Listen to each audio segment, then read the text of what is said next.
الحمد لله رب العالمين والصلاة والسلام على رسوله محمد وآله وأصحابه أجمعين. أما بعد، دا سلسلة الفقه الجهادي د درسونو لړۍ الحمد لله روانه ده. د هغې په کتاب الایمان کې اهمه مسله هغه د کلمې شرایطو، دا چې تلفظ کول په کلمه طیبه او عمل کول د معنا په مقتضا باندې دا دین اسلامي یو اساسی رکن دی.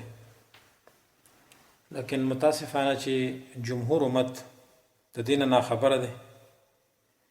علما هم عوام داسې پوی کړي دي چې گویا څوک کلمه ووایي صرف په خوله باندې نطق د شهادتین وکړي نو دا به جنت ته ځي، اگر که معنا یادوي او دارنګ اگر که نه په مقتضا باندې عمل کوي او دارنګي اگر که نواقض هم تی صادر وي، ځکه نواقض دا خلق نه پیژني. لہذا اول موږ دا ثابتول غواړو چې صرف په خوله کلمه طیبه ویل، صرف نطق کول، په دې سره شخص نه مسلمانېږي. په دې باره کې موږ اول اجماع نقل کو. دا اجماع ډېرو علماو ذکر کړې ده. یو د هغې نه د کتاب توحید شرح فتح المجید د هغې مصنف دا اجماع نقل کړې ده. هغه فرمایي وقد اجمع العلماء على أن من قال لا إله إلا الله ولم يعتقد معناها ولم يعمل بمقتضاها أنه يقاتل حتى يعمل بما دلت عليه من النفي والإثبات.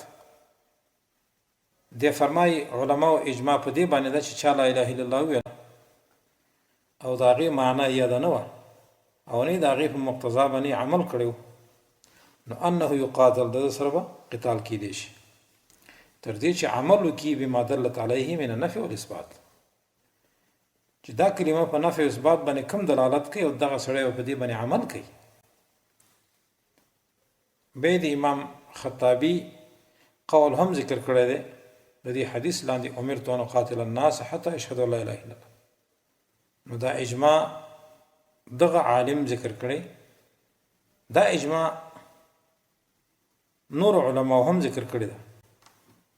امام قاضي عیاض هغه فرمای چې د مال او نفس بچ کول د کلمې د ویلو پورې په دې حدیث کې چې امرت ان اقاتل الناس حتى يشهدوا لا اله الا الله، رسول الله صلی الله علیه وسلم دې پورې وتړل چې چا ایمان راوړی نه کلمې په شرایطو او مقتضا سره وویله، او مراد په دې سره د عرب مشرکین او بت پرستان دي. هر چې غیر د دین دي، کوم چې په توحید اقرار کوي، نو د هغوی دپاره صرف په خوله ویل د کلمې د هغوی د مال او نفس د بچ کولو سبب نه ګرځي. ځکه بغیر د عمل او مقتضا نه کلمه ویل لکه په کفر کې کلمه ویل دي. امام قاضي عیاض مشهور محدث او مورخ هم دی. دریم نمبر کې امام نووي رحمه الله فرمای او په هغه چا باندې رد کوي چې هغه دا وایي چې صرف په خوله باندې کلمه ویل سبب دی د دخول د جنت. هغه فرمای لابد مع هذا من الايمان بجميع ما جاء به الرسول كما جاء في الروايات ويؤمن به وبما جئت. شرح د مسلم کې دی وایي، یعنی د کلمې ویل نه بعد د دې لابودي ده چې ایمان به په ټولو شیانو راوړي چې محمد رسول الله صلی الله علیه وسلم په هغې باندې راغلی وي. لکه بل روایت کې راځي چې رسول الله صلی الله علیه وسلم فرمایي چې دوی ایمان راوړي ما باندې او په هغه څه باندې چې ما راوړی دی.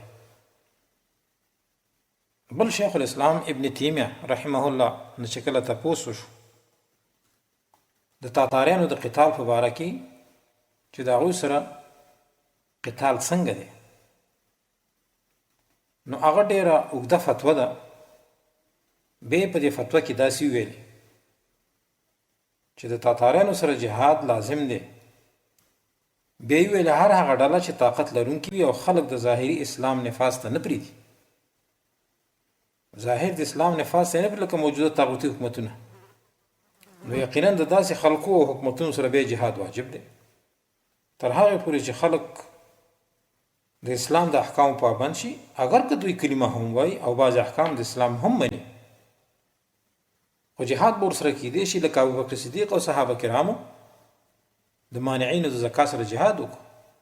دوی زکات منکرین نو، صرف مانعینو زکات یې نه ورکو. ابوبکر ته د یو شبهې په وجه باندې نور منځونه کول، روژې نیولې، حجونه هم کول، اگر که هغوی هم د منځ، روژې، حج او نور شعایرو د اسلام پابند، شیخ الاسلام وایي.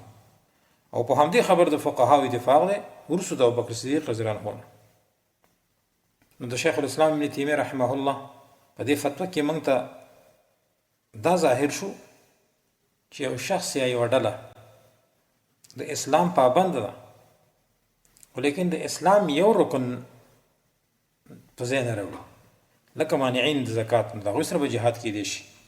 نو د دې نه دا معلومه شوه چې صرف په خوله باندې کلمه ویل بغیر د عمل نه دا بچ کوونکی د مال، بچ کوونکی د وینې نه ګرځي.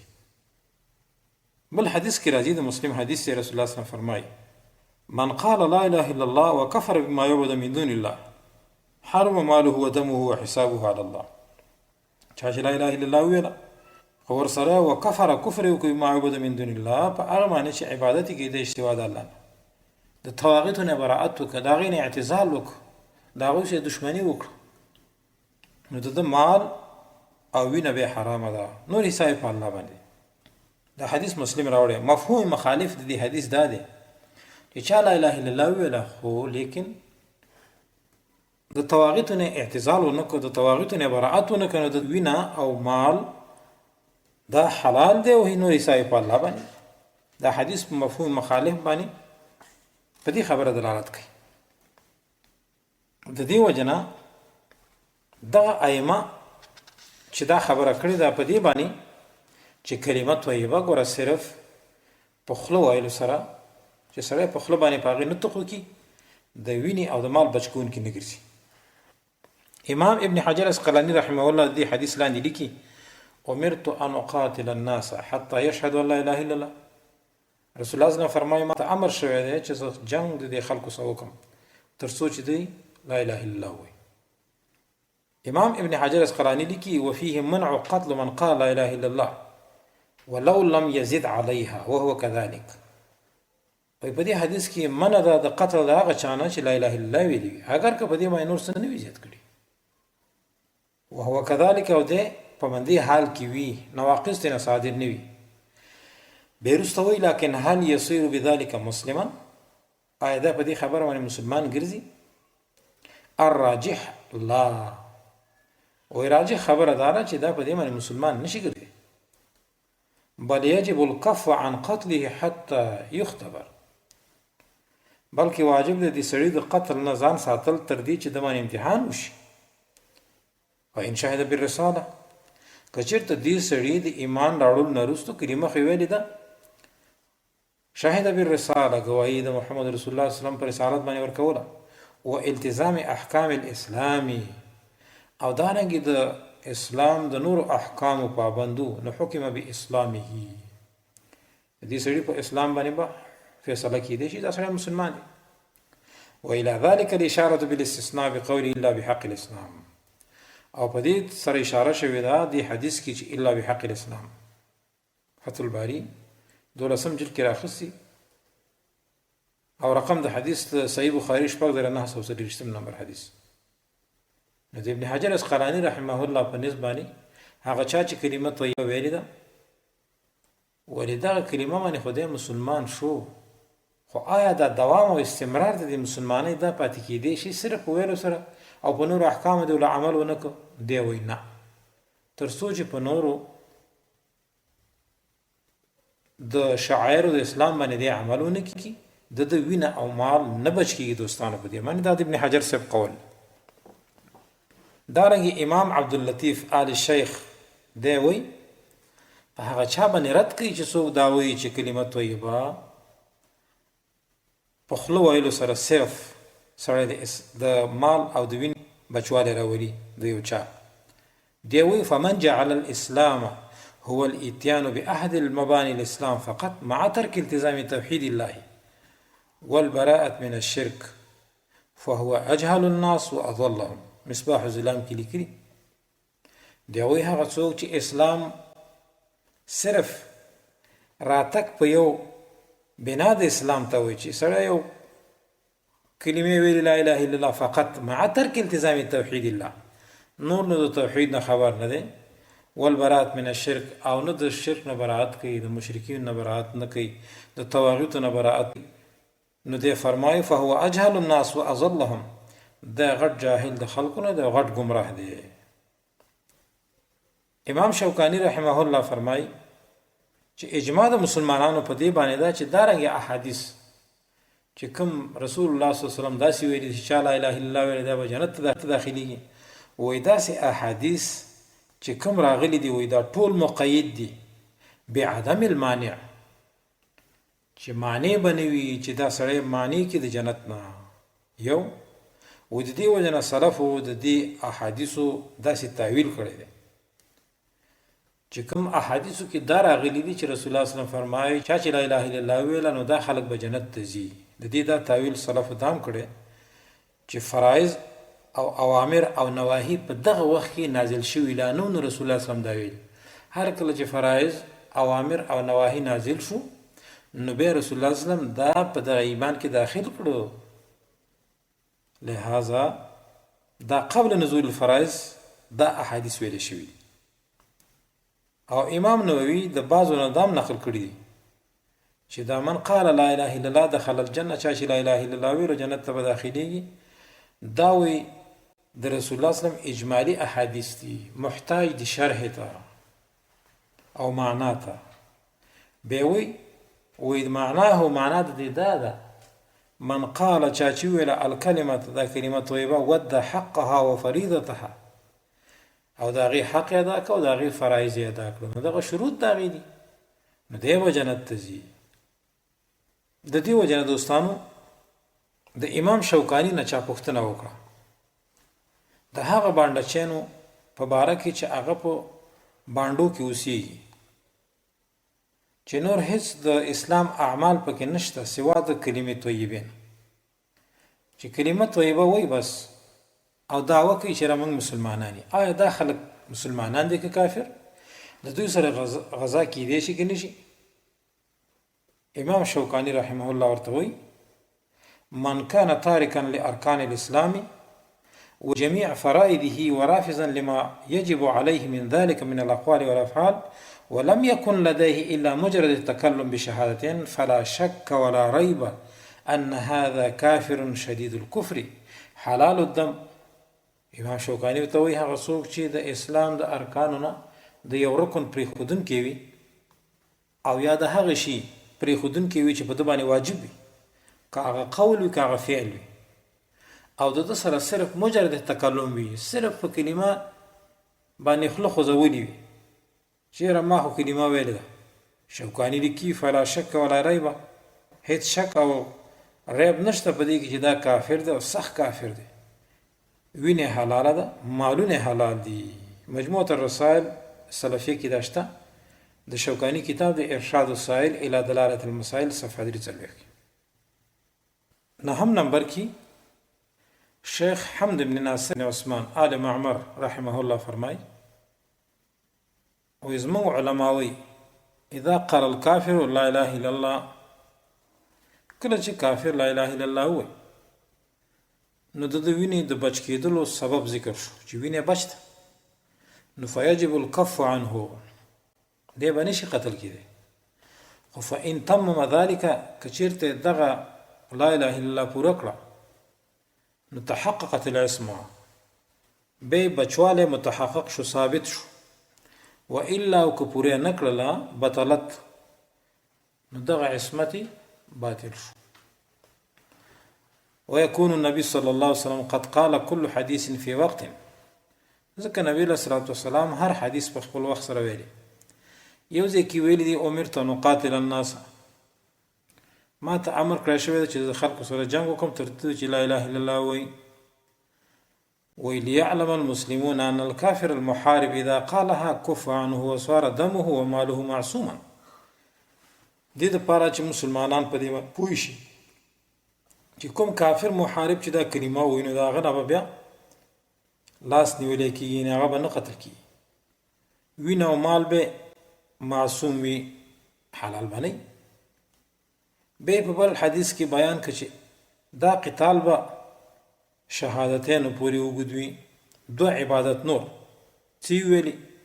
امرت ان اقاتل الناس حتى يشهدوا ان لا اله الا الله وان محمد رسول الله ويقيموا الصلاه ويؤتوا الزكاه. ګوره دوه شیونه پکې نور زیات کړو.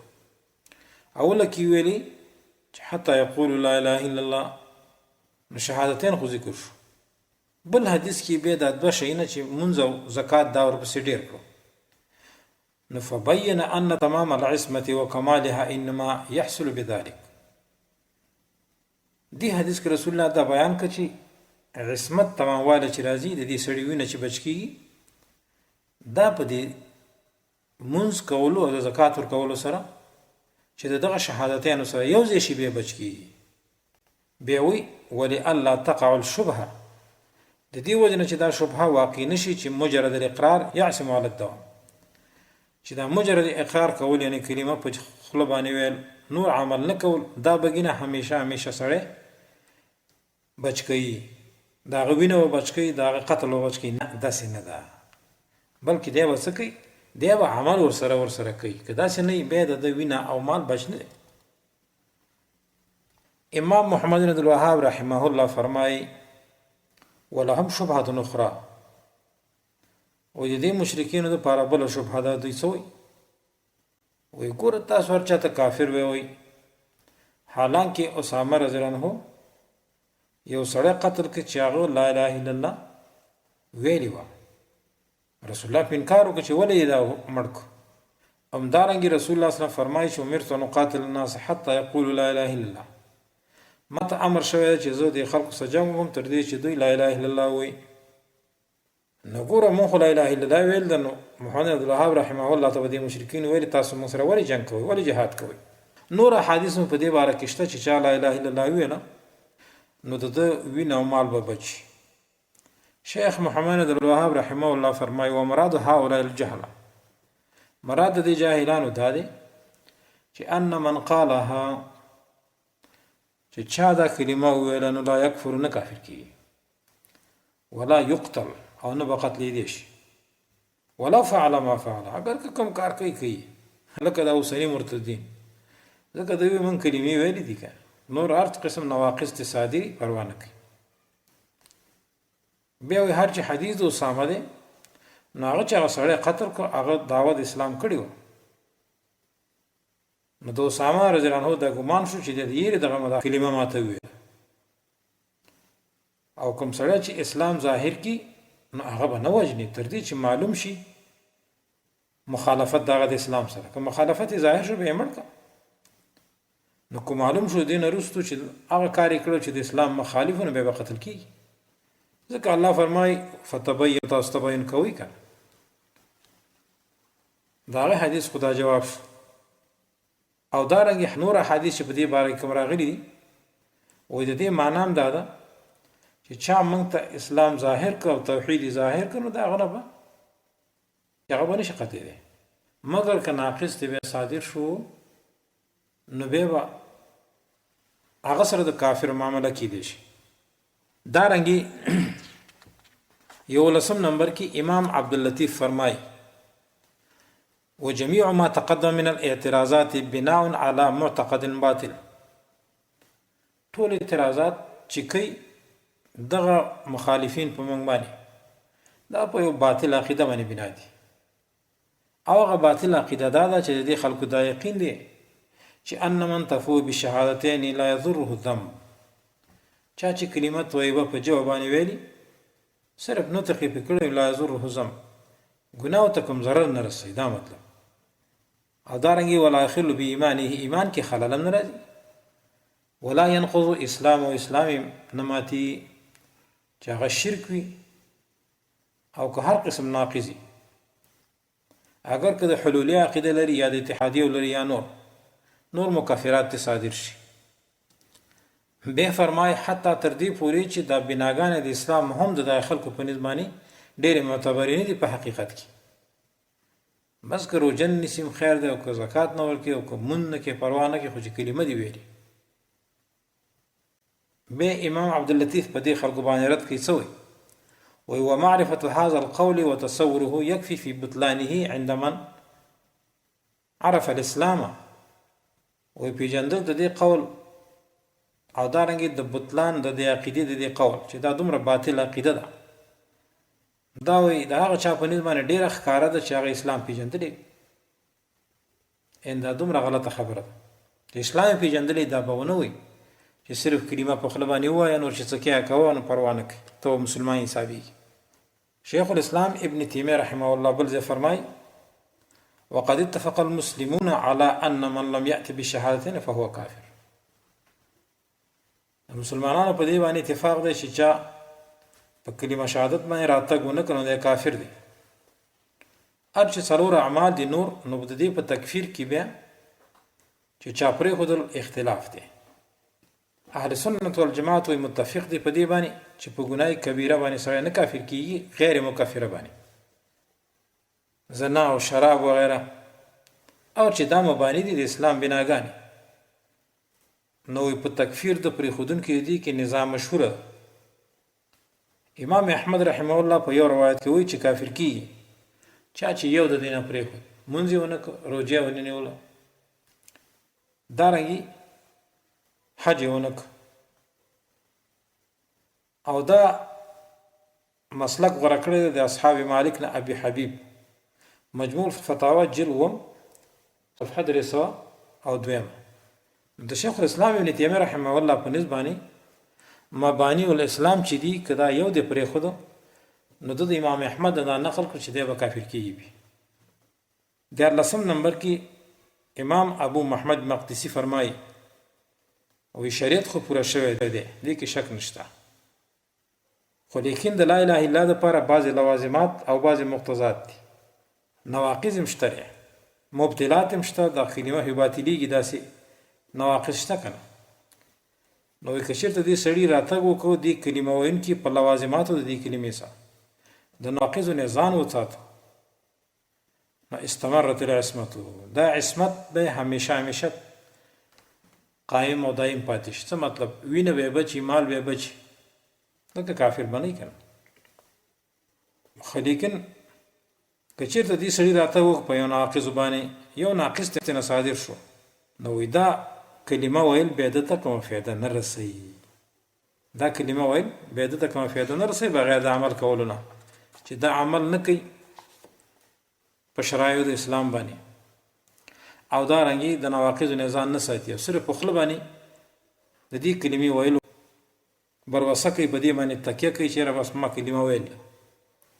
لہذا د دې علماو دغه نصوص او اقوالو د امت نه دا معلومه شوه چې مراد د حدیثو نه چې په هغې کې دا راغلي دي چې چا لا اله الا الله وویله نو جنت ته به ځي، نو دا ټول عمومات دي، او دا قسم احادیث مقید دي په نورو احادیثو کې په خپلو شروطو او په لوازماتو او مقتضاتو سره، چې دا په خپلو شروطو سره سبب د نجات د اور نه ګرځي.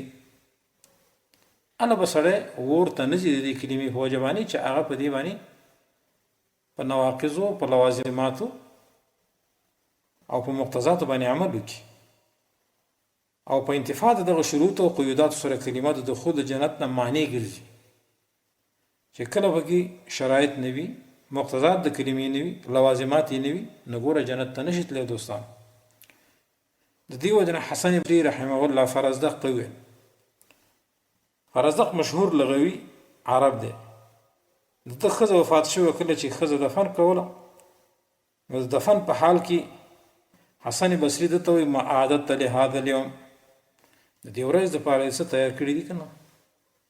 قال هغه ورته وویله شهادة ان لا اله الا الله من 70 سنه، او یا کالونه مې کلمه ویل ده، څنګه مې نه دي تیار کړي څه؟ حسن بصري ورته څه وایي نعم، دا خبره خو صحیح ده، لکن لا اله الا الله شروطا، د لا اله الا الله دپاره ګورو شرطونه هم شته. بل روایت کې حسن بصري ته چا ویلي ان ناسا یقولون من قال لا اله الا دخل الجنه، بعضې خلک داسې وایي چې چا لا اله الا الله وویله دی به جنت ته ځي. حسن بصري ورته څه وایي؟ من قال لا اله الا الله فدى حقها وفرضها دخل الجنه. نه کنه، چا چې لا اله الا الله ویل او د هغې حق یې ادا کړ، د هغې فرایض یې ادا کړ، دخل الجنه، نو جنت ته به داخل شي کنه. نو دوستانو د دې نصوصو نه دا معلومه شوه چې بغیر د عمل کولو نه، بغیر د مقتضاتو، بغیر د لوازماتو نه دغه کلمه په خوله ویل صرف او صرف بغیر د اعمالو نه کومه فایده ویونکي ته نه رسوي. د دې وجې نه شیخ الاسلام محمد بن عبدالوهاب رحمه الله فرمایي چې دا لا اله الا الله چې قیدت فی الاحادیث بقیود ثقال، لا اله الا الله په نورو احادیثو کې په ډېرو درنو قیوداتو سره مقیده ده، لکه علم او اخلاص او صدق او یقین وغیره. شک به هم پکې نه کوي، وروسته به په شرایطو کې موږ ذکر کړو. بیا فرمایي فلا یکون المرء موحدا، یو سړی نشي موحد کېدی الا باجتماع هذا کله، مگر چې دا ټول پکې راجمع نشي، و اعتقاده و قبوله و محبته والمعادات فيه والموالات. د دې کلمې دپاره به دوستي کوي، د دې کلمې دپاره به دشمني کوي. لهذا لا اله الا الله ګوره مقیده په درنو درنو قیوداتو سره. نو هر کله چې لا اله الا الله بغیر د شروطو نه قبول نه ده، نو اوس د دې کلمې تقریبا 9 شرطونه دي چې موږ یې تفصیلي ذکر کوو ان شاء الله. د کلمې طیبې اول شرط هغه علم دی. علم معنا یادول، د دې کلمې په معنا او مقصد باندې ځان پوهې، د هغې په نفي او اثبات ځان به پوهې چې په نفي کې لا اله، اثبات کې الا الله دی.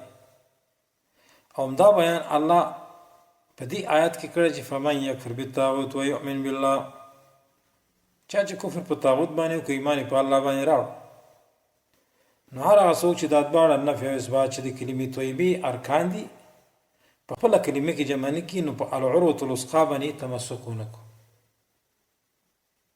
او چې په العروة الوثقی باندې څوک تمسک ونه کړي، یعنی په دغه مضبوطه رسۍ باندې چې چا عمل ونه کړو چې هغه لا اله الا الله ده، نو دی هالک دی، د هالکین نه، دا به هلاکي، بیا موحد نه دی بلکې دی مشرک او کافر دی. نو ایمان بغیر د کفر بالطاغوت نه داسې ایمان دی لکه ایمان د قریشو په الله باندې، ځکه هغوی هم په خپلو طواغیتو کفر ونه کړو. نو دغه ایمان د هغوی وینه او مالونه بچ نه کړو تر څو چې براعت او کفر په طواغیتو ونه کړل، ځکه د دوی د ایمان به ګډ وډو د کفر او شرک سره فایده نه ورکوي، نه د دنیا په احکامو کې نه په آخرت کې. الله فرمایي وما یؤمن اکثرهم بالله الا وهم مشرکون، یعنی اکثر دوی نه ایمان نه راوړي مګر چې دوی مشرکین وي. نو هغه څوک چې د دې کلمې طیبې په معنا پوه نه وي فایده نه ورکوي. نو د دې دلایل دا دي. الله فرمایي فاعلم انه لا اله الا الله، سورة محمد کې، یعنی پوښه چې نشته حقدار د بندګۍ سوا د الله نه. فاعلم یا ولي وګوره، ځان په دې باندې پوهی کا. دویم دلیل الله فرمایي شهد الله انه لا اله الا هو والملائکه واولو العلم قائما بالقسط لا اله الا هو العزيز الحكيم. آل عمران کې آیت نمبر 13 دی. یعنی بیان کړی دی الله تعالی چې نشته حقدار د بندګۍ سوا د هغه نه، او ملائکو او علم والا او کلک دي په انصاف، نشته حاجت پوره کوونکی سوا د الله نه، هغه زورور دی، حکمتونو والا دی. نو دلته اوس دا ویلي چې الا من شهد بالحق وهم یعلمون. بل ځای کې الله زخرف کې فرمایي الا من شهد بالحق، مگر هغه څوک چې ګواهي ورکوي، معنی یادوي. دا مطلب شو د لا اله الا معنا یاد وهم یعلمون، دوی پوهیږي په خپل ځنو سره په نطق د هغه څه چې په جبه کوي. مطلب دا چې په خپل باندې څه ویلي نو په هغې باندې دی پوه هم وي. دریم دلیل دوستانو حدیث د رسول الله کې راځي، نبی صلی الله علیه وسلم فرمایي من مات، څوک چې وفات شو هو یعلم، دی په دې باندې پوه چې انه لا اله الا الله، نشته حقدار د بندګۍ سوا د الله نه، نو دخل الجنه، جنت ته به داخل شي. مو مخکې ویلو چې لا اله الا الله په ډېرو قیوداتو سره مقیده ده. نو من ماته څوک چې مړ شو وهو یعلمو، په دې باندې دی پوه، نو علم دلته شرط شو دوستان. نو د دې وجه نه دا یو شرط د کلمې طیبې. دویم شرط د کلمې طیبې یقین، یعنی باور کول په دې باندې. هر کله چې مسلمان د کلمې طیبې معنا یاد کړه نو بیا لابودي ده چې په هغې یقین راولي او په هغه څه یقین وکړي چې کلمه توحید په دلالت کوي دوستان، چې هغه الله یو ګڼل په ټولو انواعو د عبادت کې، چې دغه شخص به شک کوونکی نه وي او نه په کلمې طیبې په تقاضا کې متردد وي.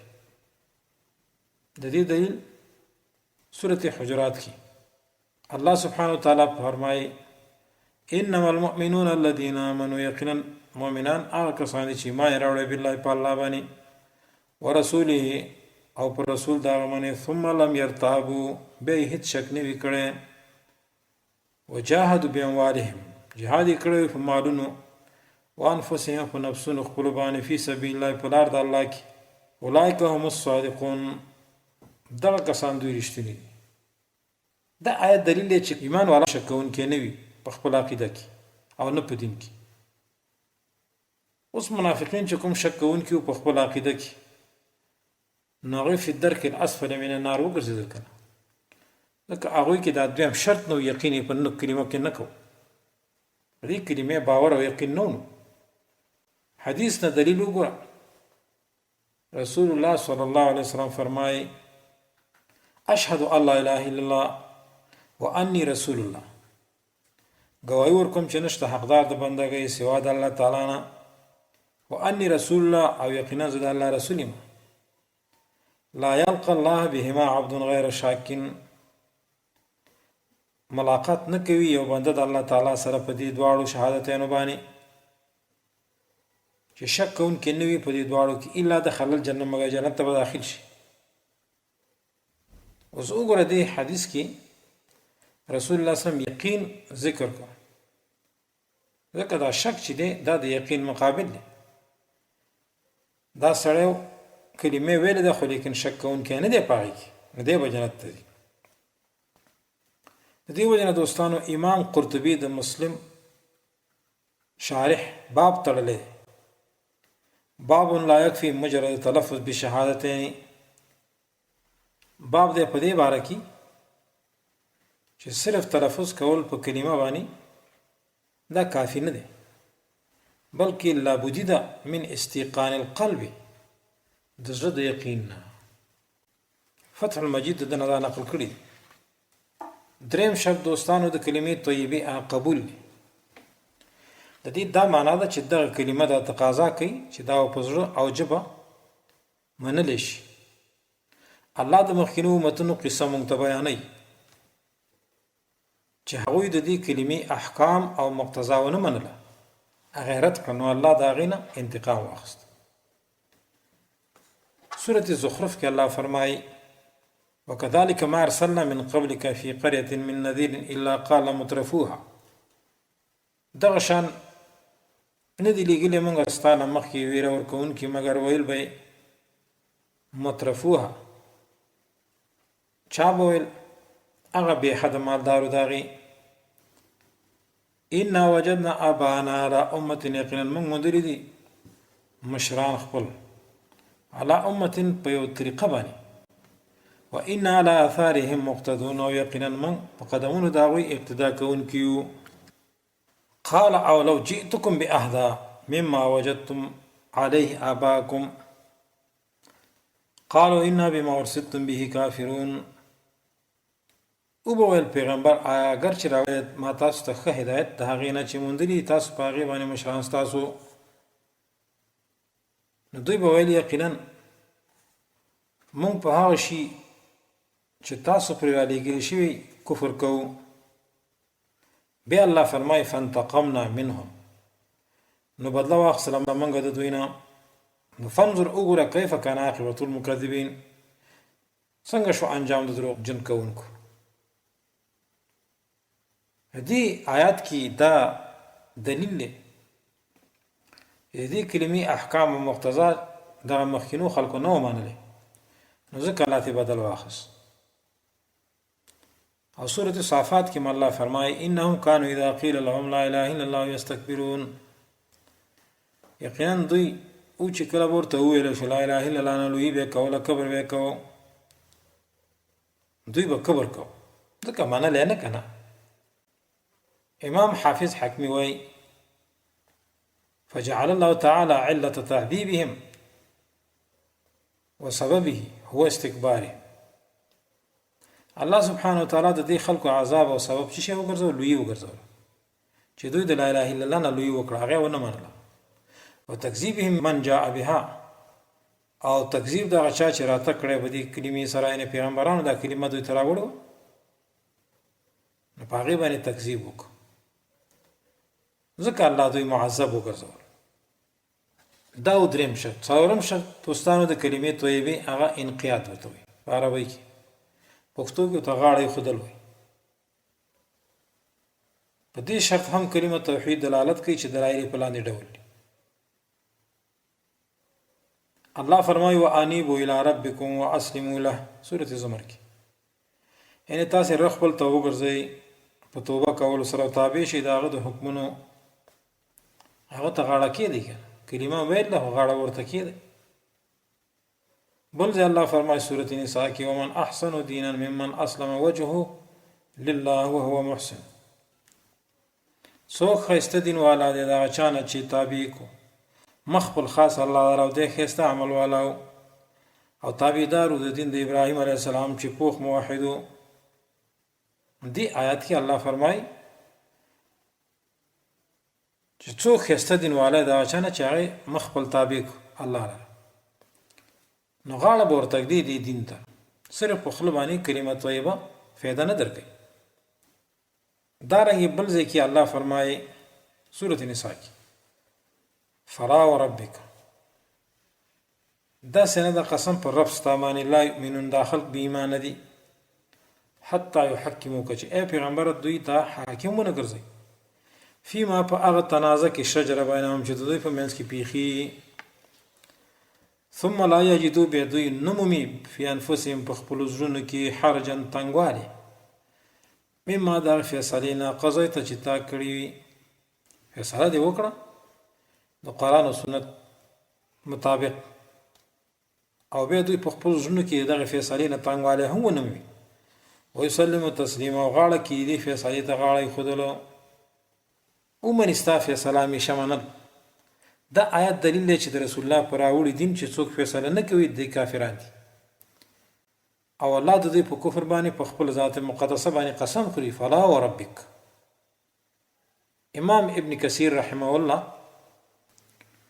د دې آیات د لاندې لیکي چې الله په خپل نفس کریمه مقدسه باندې قسم خوري چې انه لا یؤمن احدکم حتى يحكم الرسول في جميع اموره، چې تر هغه پورې یو د تاسو کې نشي مسلمان مؤمن کېدی تر هغه پورې چې پیغمبر حکم ونه ګرځي فیصلې د رسول الله په شریعت باندې ونه کړي. او بیا وی فهو الحق الذي يجب الانقياد له باطنا وظاهرا، چې واجب د هغه غاړې خودل په ظاهر او باطن دواړو کې. شیخ عبدالرحمن بن حسن آل الشیخ وی وليس الاسلام بمجرد الدعوه والتلفظ بالقول، و اسلام مجرد دعوه او تلفظ په کلمه باندې نه دی، بلکې فانما معناه الانقياد لله بالتوحيد والخضوع والاذعان له بالربوبيه والالهيه دون كل ما سواه، كما قال تعالى فما يكفر بالطاغوت. اسلام صرف په خلو تلفظ د کلمې او دعوی ته نه وي، بلکې معنا دا ده چې الله تبارک په توحید او عاجزۍ سره دي کنه تابعداري به کې داغه د ربوبیت د الوهیت. نو دا د کلمې طیبه څلورم شرط. پنځم شرط د کلمې طیبه الصدق، رښتیا ګڼل، یعنی کلمه ویل په صدق او رښتینولۍ سره چې دغه تصدیق د ژبې سره برابر وي. پس دا نه چې کلمه د توحید یاد کړه د هغې معنا دی وپېژندله، د هغې تیقن دی هم راغی او هغه د په ټولو مقتضاتو کې قبول کړه او هغې ته د غاړه هم کېښوده، نو بیا لابودي شوه چې په دې ټولو شیانو کې به ته صادق یې. نو ځکه پنځم شرط صدق شو. د دې شرط دلایل په لاندې ډول دي. اول دلیل الله تعالی فرمایي ولقد فتنا الذين من قبلهم فلا يعلمن الله الذين صدقوا ولا يعلمن الكاذبين. سورة عنکبوت کی یقینا ازمیخ کړی دی موږ په کسانو باندې چې د دوی نه مخکې وو، پس خامخا ښکاره کوي به الله تعالی هغه کسان لره چې رښتیا وایي، او خامخا ښکاره کوي به دروغجن لره. یعنې په دې کلمه کې به ته رښتینولي کې په صدق سره به دا کلمه تا ویلي. منافقانو په صدق سره نه ویل، نو الله پرې رد وکړو په سورة بقره کې فرمایي ومن الناس من یقول آمنا بالله وبالیوم الاخر وما هم بمؤمنین. بعضې د خلکو نه هغه څوک چې ویل به چې موږ ایمان راوړی په الله او په ورځ آخرت باندې، دوی ایمان والا نه وو، ځکه دروغ ویلي، په خوله باندې اقرار کوو لیکن په زړه کې صدق نه وو. دې آیتونو کې د منافقانو فضایح بیان شو او دوی دروغجن وبلل، ځکه چې د زړه صدق د ژبې سره برابر نه وو. ځکه بل ځای الله د دوی په حق لوي والله یعلم انک لرسوله والله یشهد ان المنافقین لکاذبون. الله پوی دی چې یقینا ته د الله رسولي، او الله تعالی ګواهي ورکوي چې یقینا منافقان خامخا دروغجن دي. حدیث کې دلیل د معاذ بن جبل رضی الله عنه شته. هغه فرمای رسول الله صلی الله علیه وسلم وی ما من احد یشهد الله اله الا الله وان محمدا عبده ورسوله صدقا من قلبه الا حرمه الله على النار. صحیح بخاری کې حدیث دی، سورۃ 28 نمبر حدیث. نه دی هیڅ یو کس چې ګواهي ورکړي د دې خبرې چې نشته حقدار د بندګۍ سوا د الله او یقینا محمد صلی الله علیه وسلم د الله رسول دی، دا خبره د زړه تصدیق نه وکړي، نو الله په اور حرام کړي. دې حدیث کې هم تصدیق ذکر شو. د اور د نجات لپاره دا شرط وګرځو چې دا کلمه ویل په صدق سره وي، چې مجرد تلفظ بغیر د موافقت نه د سره کومه نفع نه ورکوي. بل حدیث کې راځي رسول الله صلی الله علیه وسلم فرمایي شفاعتي لمن یشهد ان لا اله الا الله مخلصا يصدق قلبه لسانه ولسانه قلبه. دا حدیث حاکم په مستدرک کې راوړي. یعنی زما شفاعت دا چا د پاره وي چې ګواهي کوي دي چې نشته حقدار د بندګۍ سوا د الله نه، خالص د زړه، چې زړه تصدیق د جبې او جبې تصدیق د زړه کوي. نو دا دلایل د دې خبرې چې په کلمه طیبه کې پنځم شرط باید چې صدق وي. شپږم شرط اخلاص دی. دا صفاوالی د عمل ته وایي اخلاص، چې د هغه نه چې کله یو مسلمان مؤمن توحید یاد کو، معنا د لا اله الا الله زده کړه، په هغې باندې یقین وکړو، هغې په ټول مقتضات او لوازماتو سره قبول کړه او په هغې کې دی صادق، نو بیا لابودي شوه چې په دې ټولو کې به دی مخلص هم وي. او د اخلاص معنا صفاوالی د عمل ته وایي، چې په صالح نیت سره به وي، یعنی صفاوالی د عمل د هر قسم شبهات د شرک نه. او اخلاص شرعي بیا دې ته وایي چې عبادت به صرف الله را وي، چې غیر الله ته به هیڅ عبادت نشي کېدی. دلیل یې وغه سورة زمر کې آیت الا لله دین الخالص، یعنی خبر شي خاص الله تعالی دین یا بندگی خالص. بل سورة بینه کې الله فرمایي وما امروا الا ليعبدوا الله مخلصین له الدین حنفاء. او نه د حکم کړی شوی دوی ته مګر د پاره دی چې بندگی دي کړي د الله تعالی خالص کوونکی، هغه لره د بندګۍ کلک په توحید باندې. دې آیتونو کې اخلاص ذکر شوی. دریم دلیل په سورة زمر کې الله فرمایي قل انی امرت ان اعبد الله مخلصا له الدین. یعنی ورته وایي یقینا ما ته امر کړی شوی چې د الله عبادت وکړم خالص کوونکی، هغه لره د بندګۍ. نورو آیتونو کې هم داسې دلایل شته دی.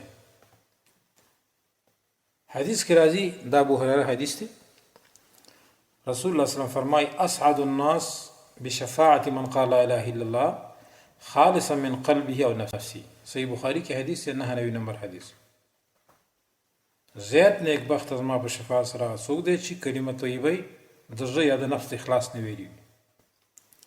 او حدیث د عتبان بن مالک کې راځي رسول الله صلی الله علیه وسلم په یو اوږد حدیث کې روایت کوي د رسول الله صلی الله علیه وسلم دا عتبان بن مالک څه وایي په هغې کې داسې فإن الله حرم على النار من قال لا إله إلا الله يبتغي بذلك وجه الله. بخاری حدیث 5401 نمبر حدیث. یعنی یقینا الله سبحانه وتعالی حرام کړی دی په اور باندې هغه څوک چې لا اله الا الله ویلي خو د دې لا اله الا الله په ویلو سره یبتغي بذلک وجه الله، د الله مخ لټوي پې، الله مخ طلب کوونکی وي. او حدیث د ابو هريره کې به راځي، رسول الله صلی الله علیه وسلم فرمایي ما قال عبد قط لا اله الا الله مخلصا الا فتحت له ابواب السماء حتى تفضي الى العرش ما اجتنبت الكبائر. جامع ترمذی کې حدیث 3523 نمبر حدیث. صحیح الجامع هم راخسته. یا نوې بنده هیڅ کلمه په اخلاص سره مگر د تبا د اسمان دروازې بیرته شي تر دې چې عرش ته ورسیږي، تر څو چې کلمه د کبایر او ګناهونو ساتري وي. نو د پورتنۍ دلایل نه دا معلومه شوه دوستانو چې په هر عمل کې اخلاص د قبول شرط دی. شیخ الاسلام ابن تیمیه رحمه الله فرمای العمل الخالص ان يكون لله، خالص عمل داوی چې د الله دربار وي. والصواب او صواب عمل کوم وي ان يكون على السنه، چې دا په سنت طریقې برابر وي. دا د کلمې شپږم شرط. اوم شرط د کلمې طیبه محبت به د دې کلمې سره کې. پس دا هغه نه چې توحید دی یاد کو، معنا د لا اله الا الله دی هم زده کړه، په هغه دی یقین وکړو، بیا دی هغه ظاهرا او باطنا قبول کړه او هغه ته د غاړم کې خدا او پاره کې صادق او مخلص وي الله لرا. نو لابودی دا چې دې کلمې سره محبت وکړي، او دغه محبت اظهار په جبه وشي. دا محبت به دغه کلمه وینکو د هغه شروط منونکو ته او په مقتضا او په لوازمات باندې عمل کوونکو سره هم لازم دی. د دوی سره هم ته محبت کې او هغه څوک چې دې کلمې په مقتضات او په لوازمات باندې غیر ملتزمین وي، هغه باندې عمل نه کوي، نو دا هغه سره بغض کې د دې کلمې دا اساسي رکن دی. دوستان الله تعالی فرمایي ومن الناس من يتخذ من دون الله اندادا، بعض د خلکو نه اسوک دي چې نسی سوا د الله نه برخي والا اندادا يحبونهم كحب الله، دا هغه سره مینه کوي په شان د مینې د الله تعالی. والذین آمنوا اشد حبا لله، او هغه کسان چې ایمان والا دي هغه ډیر سخت په محبت کې د الله سره. بل ځای الله فرمای یا ایها الذین آمنوا من يرتد منکم عن دینه، ایمان والا څوک چې مرتد شو تاسو نه دین خپلنا، فسوف یأتی الله بقوم، زرد چې را بولی الله تعالی داسې قوم يحبهم ويحبونه، داسې قوم به الله تعالی راولي چې مینه به کوي الله تعالی د هغوی سره او دوی به مینه کوي د الله تعالی سره. اذلة علی المؤمنین، نرم به وي په مؤمنانو باندې. اعزة علی الکافرین، سخت به وي په کافرانو باندې. یجاهدون فی سبیل الله ولا یخافون لومة لائم، جهاد به کوي په لار د الله تعالی کې او نه به ویریږي دوی د ملامت یا د ملامت کوونکو نه. مخکې آیات کې دا ذکر شو چې د الله مؤمنان بندگان د الله سره سخت مینه ناک دي، ځکه دوی د الله سره په دغه محبت کې څوک نه شریکوي لکه چې مشرکینو شریک کړي. او علامه د محبت د بنده د رب سره دا ده چې خپل رب به مخکې کوي په ټولو محبوبینو، اگر که د خواهش خلاف هم وي. بغض به کوي د هغو خلکو سره چې الله ورسره بغض کوي، اگر که خواهش دغه بغض نه خوښوي. او دوستی دغه چا سره کوي چې د الله او دغه رسول دوستان وي، دغه د رسول دوستان وي، دغه سره دوستی پکار ده. او د رسول الله صلی الله علیه وسلم تابعداري او دغه ټول راوړی دین قبلول دا علامه د محبت د بنده خپل رب لره. حدیث د انس رضی الله عنه کې راځي، رسول الله صلی الله علیه وسلم فرمایي وی ثلاث من كن فيه وجد بهن حلاوة الایمان، درې خوونه داسې دي چې چا کې ومندل شي نو د ایمان خوږوالی به وګوري. یو دا من کان الله ورسوله احب الیه مما سواهما، چې الله او رسول د ټول مخلوق نه محبوب وي غوره وي. دویم ومن احب عبدا لا يحبه الا لله، څوک چې د چا سره مینه کوي خاص د الله د رضا لپاره کوي.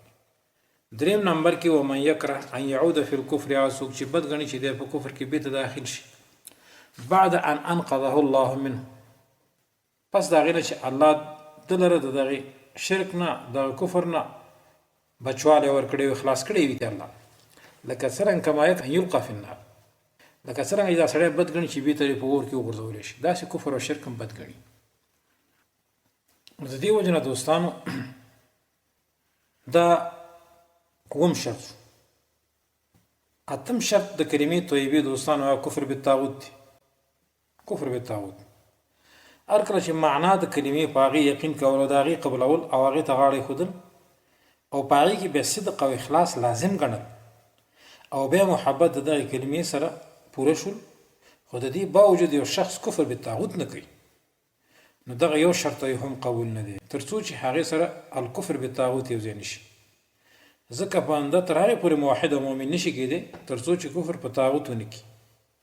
او کفر په طاغوت باندې هله کېږي چې یو شخص طاغوت وپېژني. نو طاغوت پېژندګلي ضرور ده. طاغوت څه ته وایي؟ امام مالک رحمه الله فرمایي والطاغوت هو كل ما عبد من دون الله. طاغوت هر هغه شی دی چې عبادت کېږي سوا د الله تعالی نه. بعضې خلکو شیطان ته هم طاغوت ویلی دی، نو چې بندګي کېږي دې ته طاغوت ویلی کېږي او دغه پې راضي وي. نو عبادت کې هر هغه شی راغی، تحاکم عبادت دی، فیصلې وړي تاڼې ولسوالۍ کچرو ته یا نور ځایونو ته چې هغه د غیر الله وي، لکه یو قانون دی د غیر کفر جوړ کړی، بنده جوړ کړی د الله د رسول د قانون مقابله کې. لکه نن چې دا قوانین دي د لړمکاري قانون د پاکستان یا اساسي قانون یا بل، نو دا ټول په طاغوت کې شامل دي دوستانو. د دې وجه نه طاغوت دې ته ویل کېږي. نو کفر بالطاغوت دا اهم شرط دی ډېر. د دې دلایل دا دي. الله فرمایي فمن یکفر بالطاغوت ویؤمن بالله، چا چې انکار وکړو د بندګۍ د طاغوت نه او ایمان په الله باندې راوړ نو فقد استمسک بالعروة الوثقی، نو یقینا د راټینګه کړه هغه کړۍ مضبوطه چې نشته شو کېدل هغې لاره انفصام لها، مضبوطه کړۍ راټینګه کړه. امام سلیمان ابن سحمان وای وقدم الكفر به على الإيمان لأنه قد يدعي المدعي أنه يؤمن بالله وهو لا يجتنب الطاغوت وتكون دعواه كاذبة.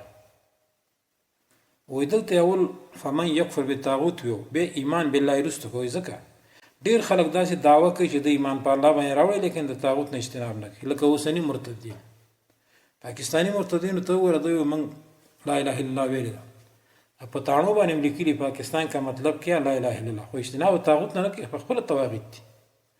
دوی ایمان ځکه صحیح نه دی او تکون دعواه کاذبه، دعوې باطله دروغجنه دعوه ده. بل ځای سورة النحل کې الله فرمایي ولقد بعثنا في كل أمة رسولا أن اعبدوا الله واجتنبوا الطاغوت. خامخا په تحقیق لیږلي موږ په هر امت کې رسول او ورته ویلو چې خاص د یو الله عبادت کوئ. دی انبیاو د خپل امتونو ته ویلو چې تاسو د یو الله عبادت کوئ، واجتنبوا الطاغوت او طاغوت نه ځان ساتئ، اجتناب ترې کوئ. دا آیت دلیل دی چې څوک کفر بالطاغوت یا اجتناب طاغوت نه ونه کړي، خپلې فیصلې تاڼې تحصیل ولسوالۍ ججانو یا وکیلانو یا سپینګیرو ته وړي، یا بل د کفر قانون ته لکه اساسي یا د لړمکاري قانون یا عربي دستور ته او د هغې نه براعت هم نه کوي، لکه چې نن عام خلک په دې کفر کې اخته دي. نو ګویا دوی د دې آیت په تقاضا سره د ټولو انبیاو مخالفت وکړو، ځکه چې ټولو انبیاو علیهم السلام اجتناب د طاغوت نه کړی او خپل امتونه یې هم د طاغوت د اجتناب ته دعوت کړي. او رسول الله صلی الله علیه وسلم فرمایي من قال لا اله الا الله وكفر بما يعبد من دون الله نو حرم ماله ودمه وحسابه على الله.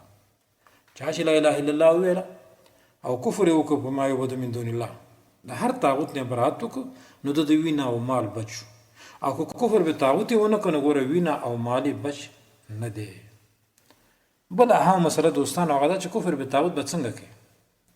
یو دا چې د طاغوت د عبادت باطلوالی دا عقیده به ساتي چې د دې عبادت باطل دی. بل دا چې طاغوت به پرېږدي، عملا به پرېږدي، په خوله به ورته بد وي، د هغې نه به اجتناب کړي.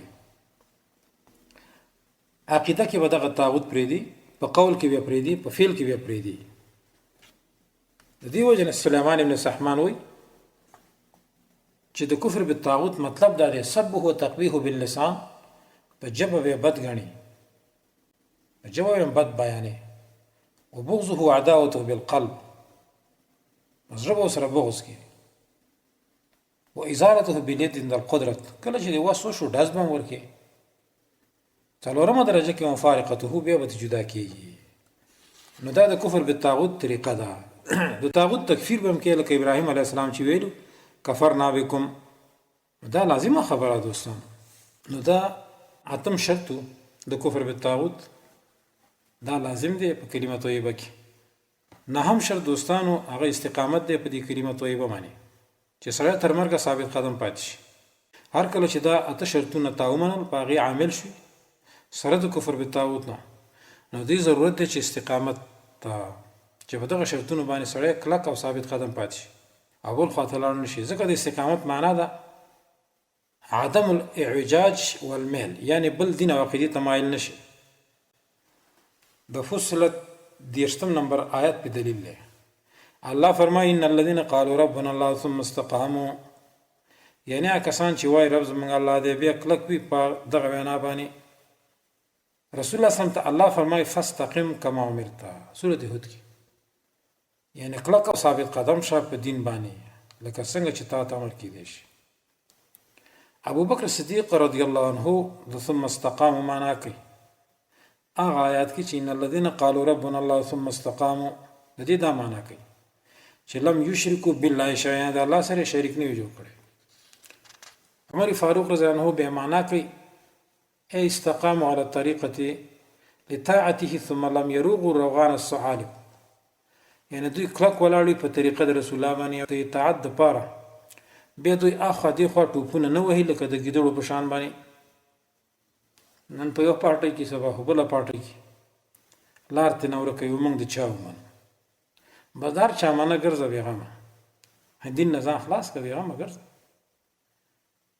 استقامت په کار دی اخو دی خو د ګیدړو په شان ټوپونه نه وي عمر فاروق وي علي رضی الله عنه به معنا کې ثم استقاموا معنا على شهاده لا اله الا الله لا اله الا الله باندې مضبوط پاتې شي کلک او ثابت قدم په پاتې شي مجاهد و استقاموا على شهاده لا اله الا الله حتى لحقوا بالله په دې کلمه باندې تر مرګ پورې قائم او دائم پاتې تر څو چې د الله سره دې ملحق شي وفات شي بل حدیث کې راځي رسول الله صلی الله علیه وسلم معاویه سفیان بن عبد الله الثقفي وي یا رسول الله قل لي في الاسلام قولا لا اسال عنه احدا بعدك په اسلام کې راته دا خبره وکړه چې ستانه رسول د بل چانه تاسو نه کوم رسول الله صلی الله علیه وسلم ویلي قل آمنت بالله فاستقم دا سی وایي چې ما ایمان راوړې به مضبوط شه په ایمان باندې مضبوط کلک شه امام قاضي عیاض هم وی هذا من جوامع الكلم رسول الله صلی الله علیه وسلم دا د جوامع الکلم ده چې رسول الله صلی الله علیه وسلم وینا کړی د دې صحابي ته او دا وی د آیات مطابق ده چې ان الذين قالوا ربنا الله ثم استقاموا د دې آیات مطابق وینا ورته وکړه ثم استقاموا ملام فلم يحيدوا عن التوحيد چې د توحید نه خادي خانش والتزموا طاعته سبحانه وتعالى او دوی د الله سبحانه وتعالى اطاعت وکي الى ان توفوا على ذلك تر دې چې په دې باندې دوی وفات شي نو کلمه طیبه بغیر دغه نه شرطونه د هیڅ یو مسلم یا مؤمن قبول نه ده لہذا دغه نه شرطونه باید موږ په کلمه طیبه کې عملي کو الله سبحانه وتعالى د موږ تاسو ته په عمل کول توفیق راکړي او الله دې وکړي چې موږ تاسو د کلمات دغه نه شروط په تقاضا سره برابر او فائدہ نه کوي هذا واخر دعوانا ان الحمد لله رب العالمين وصلى الله تعالى على خير خلقه محمد واله وصحبه